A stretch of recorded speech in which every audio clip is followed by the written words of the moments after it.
ho aminareo hatrany ny fahasoavan'i Jesoa Kristy Tompontsika ry havako. Amen. Hivavaka isika. Midera sy maka lazary manome voninahitra anao mandrakariva izay Tompo, rehefa nomenao an'izao andro vaovao izao, ary misaotra fa endriky ny fitiavanao izany famindrapo ary fahasoavana azonay tsapahi-tanana. Koa indro ny fonay atolotra mba hanjakanao Tompo, amin'ity anio ity sy amin'ny androm-piainanay rehetra.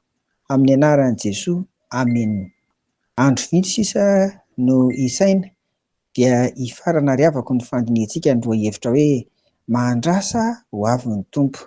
Araka nefa nambara tamintsika dia fananatanterana an'izay hevi-dehibe tsara ho fantatra mba hiomanantsika no hifampizarana amin'ity herinandro farany ity.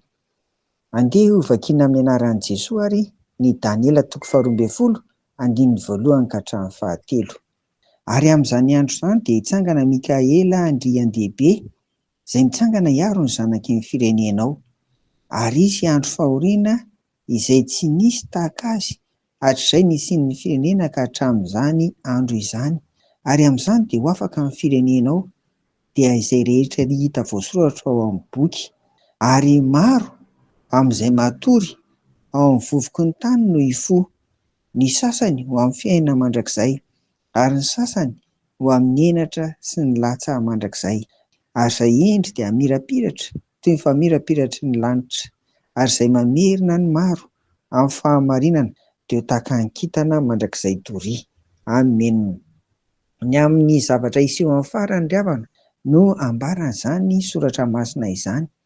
Eto dia ahitantsika foto-kevitra 5. Voalohany, hisy ny andro mahaory, ary tena mafy tena mafy izany, tahaka ny tamin'ny andron'ny Grika taonjato 2 talohan'i Jesoa Kristy. Azo ambara fa nisy fanenjehana mafy, ary indrindra mety ho endrika fandringahana mihitsy aza tamin'izany fotoana izany. Anisan'ny mafy teo amin'ny tantara nivoaka an'Andriamanitra io vanim-potoana io. Faharoa, eto amin'ity Daniela 12 ity no ilazan'ny testamenta ihany koa, ary azo ambara hoe anisan'ny voalohany ny amin'ny hevitra ny fitsanganan'ny tena amin'ny maty amin'ny farany. Ary fahatelo, hitsangana na hifoha ny maty rehetra, misy ho any amin'ny fiainana mandrakizay amin'ny fifaliana, ary misy ny hitsangana ho any amin'ny henatra sy latsa mandrakizay.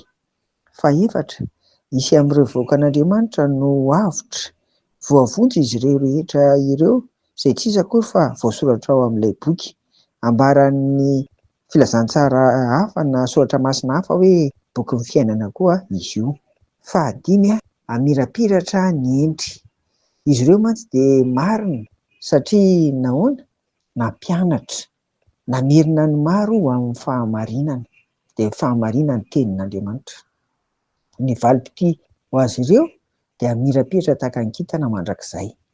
Ry havana, ataovy marina mifanaraka amin'ny tenin'Andriamanitra voasoratra ao amin'ny Baiboly iray manontolo ary izay ataonao, izay iainanao isan'andro isan'andro.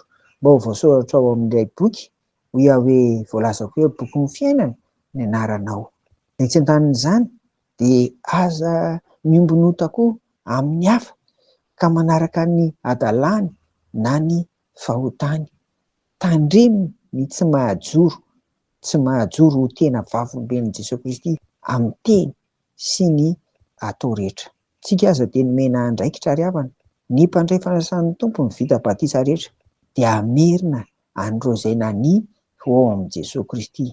Noho izany ary mba hiomanantsika dieny izao dia ataovy marina araka ny tenin'Andriamanitra ny fiainantsika isan'andro amin'ny fanarahan-dian'i Jesoa Kristy. Amen. Hivavaka ary sika dia misaotra anao hatrany izay Tompo, ny amin'izany teninao izany mampahery anay mba azahoanay mijoro, ary azahoanay indrindra mba voasoratra ao amin'ny boky, dia ilay boky ny fiainana ny anaranay. Amin'ny anaranao Tompo nanaovanay an'izany vavaka izany. Amen. Ho aminareo ny fiadanan'i Jesoa. Amen.